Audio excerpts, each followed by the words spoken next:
سەرۆکایەتی ئەنجومەنی وەزیران بە سوپاسەوە ڕەزامەندی داوە کە نزیکەی 1850 پلەمان بۆ دابمەزرێنن لەوانە نزیکەی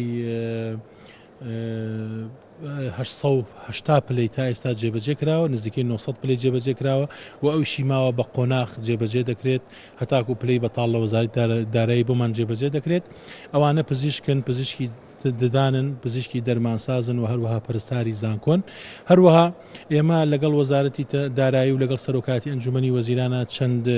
دانیشتنێکمان کرد و چەند داواکاریەکمان کرد کە بە سوپاسەوە زۆربیان بۆ ڕەزامەندیان لەسەر داوە، لەوانەیە گەڕانەوەی لە 30 داهاتی تەندروستی بۆ گەشە پێدانی نەخۆشخانە و مەڵبەندە تەندروستیەکان، هەروەها لە 15 هاندانی بڵین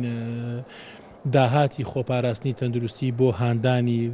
کارمەندان و پزیشکانی خۆپاراستنی تەندروستی و چاودێری تەندروستی، هەروەها گەڕانەوەی لە 60 داهاتی سنتەری هەرس و جگەرەکان کە ئەمانە